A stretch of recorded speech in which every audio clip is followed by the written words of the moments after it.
Assalamualaikum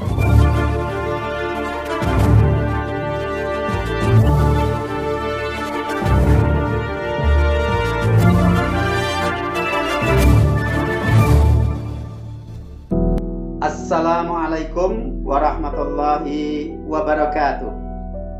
Selamat bergabung bersama sahabat Mat Official, sebuah channel YouTube yang menyajikan konten pembelajaran matematika dan berbagai tutorial kreatif, inovatif, dan inspiratif. Mari kita terus belajar dan belajar, karena Allah akan mengangkat derajat orang-orang yang beriman dan berilmu di antara kita. Ingat, iman tanpa ilmu adalah seperti orang yang lumpuh, dan sebaliknya, berilmu tanpa memiliki iman laksana orang yang buta. Untuk yang baru bergabung di channel ini, silahkan bisa tekan tombol subscribe-nya, dan kita ucapkan terima kasih kepada yang berkenan like, komen, dan share video ini pada teman, sahabat, dan orang-orang yang membutuhkan. Semoga menjadi bagian dari amal soleh kita. Bismillahirrahmanirrahim. Selamat berjumpa kembali bersama sahabat Mat Official yang kali ini hadir dalam edisi khusus, yaitu akan menyajikan pembahasan pembuktian teorema Pythagoras. Teorema Pythagoras. Apa itu teorema Pythagoras? Teorema Pythagoras merupakan teorema yang menyatakan hubungan panjang sisi-sisi pada segitiga siku-siku. Dan teorema ini ditemukan pertama kali oleh matematikawan Yunani yang bernama Pythagoras. Beliau adalah seorang ahli matematika dan filsafat yang hidup pada tahun 569 sampai dengan 475 sebelum Masehi. Adapun bunyi teorema Pythagoras selengkapnya adalah: pada setiap segitiga siku-siku berlaku kuadrat hipotenusa atau sisi miring sama dengan jumlah kuadrat sisi-sisi yang lain. Atau kalau diilustrasikan dengan sebuah gambar segitiga siku-siku, misal kita punya segitiga siku-siku yang ukuran sisi-sisinya adalah A, B, dan C. Untuk C sisi miring, maka hubungan berdasarkan bunyi teorema Pythagoras adalah C kuadrat sama dengan A kuadrat ditambah B kuadrat. C kuadrat adalah kuadrat sisi miring atau hipotenusa, sedangkan A kuadrat plus B kuadrat adalah jumlah dua sisi yang lain. Nah, kita akan membuktikan kebenaran dari teorema Pythagoras ini, karena yang namanya teorema harus bisa dibuktikan dan benar berdasarkan pembuktian. Kalau tidak bisa dibuktikan, maka teorema itu menjadi gugur, sehingga kita tidak bisa dengan mudah mengklaim diri punya suatu teorema atau menyatakan teorema tertentu, tetapi ketika dibuktikan dia tidak bisa terbukti secara universal. Nah, mari kita akan buktikan apakah pernyataan Pythagoras ini bahwa pada segitiga siku-siku berlaku kuadrat sisi miring sama dengan jumlah kuadrat dua sisi yang lainnya ini benar, kita buktikan. Namun sebelum membuktikan, kita apersepsi dulu. Yang pertama yaitu tentang luas daerah persegi. Masih ingatkah kalian cara menentukan luas bangun datar persegi? Misalnya seperti contoh ini, sebuah persegi yang panjang sisinya S, maka luasnya dirumuskan bagaimana? Iya, luas sama dengan sisi kali sisi atau luas sama dengan S dikuadratkan. Apersepsi yang kedua sebagai materi prasyarat. Kita mengenali unsur-unsur pada segitiga siku-siku. Kita punyai gambar segitiga ABC adalah segitiga siku-siku. Sudut A disebut sudut siku-siku karena besarnya adalah tepat 90 derajat. Dan karena segitiga ABC ini memiliki salah satu sudut yang besarnya tepat 90 derajat atau siku-siku, maka itulah sebabnya dia disebut segitiga siku-siku. Yang kedua adalah sisi miring atau hipotenusa. Adalah sisi yang posisinya di hadapan sudut siku-siku. BC ini posisinya di depan sudut A yang merupakan sudut siku-siku.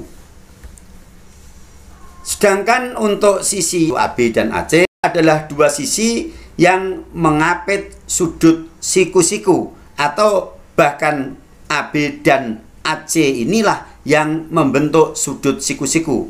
Maka kedua sisi ini yaitu AB dan AC disebut sisi siku-siku. Sehingga pada segitiga siku-siku memiliki sebuah sisi miring dan dua sisi siku-siku. Dan dua sisi siku-siku ini adalah yang dimaksud sisi-sisi yang lain pada teorema Pythagoras yang kita bacakan di depan. Nah, sekarang kita akan membuktikan kebenaran dari teorema Pythagoras melalui animasi GeoGebra. Kita akan membuktikan kebenaran teorema Pythagoras melalui animasi GeoGebra. Perhatikan gambar hasil screenshot dari tayangan pada GeoGebra, dan di sebelah kanannya ini adalah petunjuk untuk langkah-langkah pembuktian teorema Pythagoras melalui animasi GeoGebra. Perhatikan gambar. ABC adalah segitiga siku-siku dengan sisi miring diberi ukuran C kecil. Sisi siku-siku BC diberi ukuran A kecil dan sisi siku-siku AC diberi ukuran B kecil. Pada ketiga sisi dari segitiga ABC ini terdapat persegi. Yang pertama adalah persegi yang salah satu sisinya berimpit dengan sisi miring, yaitu persegi ABIH. Yang kedua adalah persegi yang salah satu sisinya berimpit dengan sisi siku-siku BC, yaitu persegi BDEC. Sedangkan yang ketiga adalah persegi yang salah satu sisinya berhimpit dengan sisi siku-siku AC, yaitu persegi ACFG. Langkah-langkah untuk membuktikan teorema Pythagoras berdasarkan petunjuk. Yang pertama, tulis luas persegi ABIH dalam C, luas persegi BDEC dalam A, dan luas persegi ACGF dalam B. Kita mulai dari persegi ABIH yang ukuran sisinya adalah sama dengan sisi miring dari segitiga siku-siku, yaitu C. Sehingga berdasarkan materi prasyarat di apersepsi tadi, bahwa luas persegi adalah sisi kuadrat. Ketika kita punya persegi ABIH yang sisinya C, maka luasnya dapat kita tulis. Kita nyatakan sebagai L1 sama dengan C kuadrat dari C dikali C. Langsung kita tulis C kuadrat. Berikutnya untuk persegi BDEC. BDEC adalah persegi yang salah satu sisinya berhimpit dengan sisi siku-siku segitiga ABC yang ukuran sisi siku-siku itu adalah A. Sehingga berdasarkan rumus luas persegi, luas BDEC dapat dinyatakan sebagai L2 sama dengan A dikali A, atau kita tulis L2 sama dengan A kuadrat. Dan yang terakhir adalah luas persegi ACFG yang salah satu sisinya berhimpit dengan sisi siku-siku dari segitiga ABC yang ukuran sisi siku-siku itu sama dengan B. Sehingga luas persegi yang sisinya B dapat ditulis luas sama dengan B kali B, atau kita nyatakan sebagai L3 sama dengan B dikuadratkan. Dengan demikian, langkah yang pertama ini sudah kita lakukan. Langkah yang kedua, drag and drop puzzle-puzzle pada persegi BDEC ke bidang atau daerah ABIH. Ini ada 4 puzzle pada bidang persegi BDEC. Kita diminta memindah puzzle-puzzle ini ke daerah dari ABIH. Tentu kalau langsung pada gambar ini tidak bisa, karena tampilan dalam tayangan ini adalah berupa gambar hasil screenshot dari tampilan di GeoGebra. Nanti kita masuk di linknya. Kemudian dilanjutkan langkah yang ketiga, drag and drop puzzle persegi ACFG, ini ACFG ke bidang ABIH. Ini juga diminta untuk memindah ke daerah dari persegi yang paling besar ini, yaitu ABIH. Nah, untuk bisa melakukan perintah nomor 2 dan 3, kita harus masuk ke dalam link GeoGebra-nya. Ini linknya sudah kita tampilkan, tinggal kita klik masuk di webnya GeoGebra, dan inilah animasi yang sudah kita siapkan lengkap dengan petunjuknya, dan petunjuknya sama persis pada tayangan tadi, karena tayangan tadi juga hasil screenshot dari petunjuk yang ada pada animasi ini. Baik, kita ikuti perintah pada nomor 2 dan 3 untuk mendrag and drop, menggeser dan melepas dari masing-masing puzzle ke daerah persegi ABIH. Kita geser satu persatu dengan cara kita klik pada titik center dari masing-masing puzzle. Kita klik, kemudian kita geser. Nah, dia bertempat di sebelah sini. Lanjutkan yang merah. Oke, lanjutkan yang berwarna biru muda, dan terakhir warna ungu. Untuk semua puzzle pada bidang BDEC sudah terpindahkan semua di area persegi ABIH. Sekarang untuk langkah yang ketiga adalah mendrag puzzle pada persegi ACFG yang berwarna hijau ini. Hanya ada satu puzzle, kita geser, kita tempatkan di ruang yang masih kosong. Nah, di sini.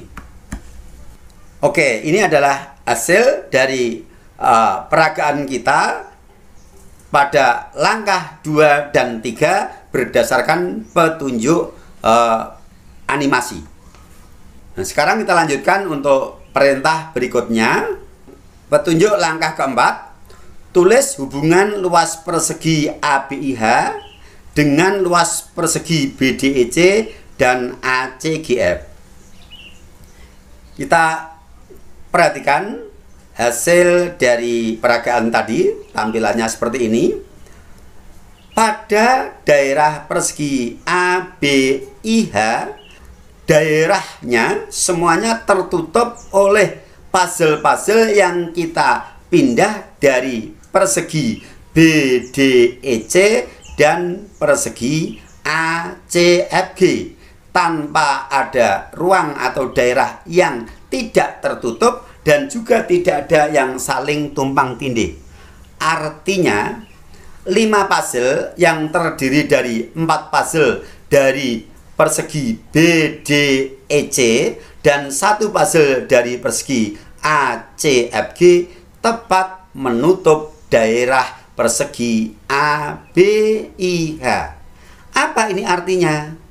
Ini artinya bahwa hubungan luas ABIH dengan BDEC dan ACFG adalah luas daerah 1 yaitu luas persegi ABIH sama dengan luas daerah 2 yaitu luas BDEC ditambah luas daerah 3 yaitu luas ACFG. Kita tulis L1 sama dengan L2 ditambah L3. Langkah kelima, nyatakan hubungan nomor 4 sebagai hubungan A, B, dan C. Maksudnya adalah kita disuruh mengubah L1 sama dengan L2 plus L3 ini dalam nilai A, B, dan C. Yang mana L1 adalah sama dengan C kuadrat, L2 sama dengan A kuadrat, dan L3 sama dengan B kuadrat. Sehingga hubungan nomor 4 ini bisa kita ubah menjadi hubungan dalam nilai A, B, dan C adalah C kuadrat sama dengan A kuadrat plus B kuadrat. Langkah ke-6. Dari langkah 1 sampai dengan 5, bagaimana hubungan sisi-sisi pada segitiga siku-siku. Kita lihat berdasarkan kegiatan kita dari langkah 1 sampai langkah 5, kita dapatkan hubungan akhir yaitu bahwa berlaku hubungan C kuadrat sama dengan A kuadrat plus B kuadrat. Yang mana C kuadrat adalah L1 yaitu luas dari persegi ABIH sama dengan A kuadrat adalah luas L2 yaitu persegi BDEC dan ditambah B kuadrat adalah ditambah L3 yaitu luas persegi ACFG. Sementara kita diminta menyatakan hubungan nilai A, B, dan C itu sebagai hubungan sisi-sisi dari segitiga siku-siku ABC yang ukuran sisi miringnya C, sisi siku-sikunya A dan B. C kuadrat yang merupakan luas dari persegi ABIH adalah sama artinya dengan kuadrat sisi miring dari segitiga siku-siku. Sama dengan A kuadrat yang merupakan luas dari persegi BDEC adalah merupakan kuadrat dari sisi A segitiga siku-siku yang merupakan salah satu sisi siku-sikunya. Ditambah B kuadrat yang mana B kuadrat adalah luas persegi ACFG pada segitiga siku-siku merupakan salah satu sisi siku-siku yang lain. Sehingga C kuadrat sama dengan A kuadrat plus B kuadrat ini merupakan bukti dari kebenaran teorema Pythagoras yang mengatakan bahwa pada segitiga siku-siku berlaku kuadrat sisi miring sama dengan jumlah kuadrat dua sisi yang lain atau jumlah kuadrat sisi siku-sikunya. Nah, dengan demikian kita telah membuktikan kebenaran dari teorema Pythagoras. Karena sudah bisa kita buktikan, maka kita sepakat untuk menerima teorema Pythagoras sebagai satu kebenaran ilmu pengetahuan dalam bidang matematika terkait segitiga siku-siku. Tentang pembuktian teorema Pythagoras, ini hanya salah satu alternatif pembuktian yang kita sajikan pada episode kali ini. Ada pembuktian dengan model-model yang lain yang bisa kalian mencari sumber-sumber informasi yang lebih untuk menambah wawasan. Dan insya Allah kalau ada waktu kita akan coba untuk membuktikan dengan pendekatan yang lain. Sementara sampai di sini percobaan kita untuk edisi pembuktian teorema Pythagoras melalui animasi GeoGebra. Dan supaya kalian bisa punya pengalaman secara langsung tentang peragaan pembuktian teorema Pythagoras tadi, kalian bisa masuk melalui link yang kita cantumkan dalam deskripsi dari video ini untuk melakukan percobaan peragaan, sehingga kalian benar-benar punya pengalaman belajar secara langsung, tidak hanya sekedar menyaksikan tayangan tadi. Saya kira demikian, mudah-mudahan bermanfaat dan menambah wawasan. Sampai berjumpa lagi, tetap di channel yang sama, Sahabat Math Official. Assalamualaikum warahmatullahi wabarakatuh.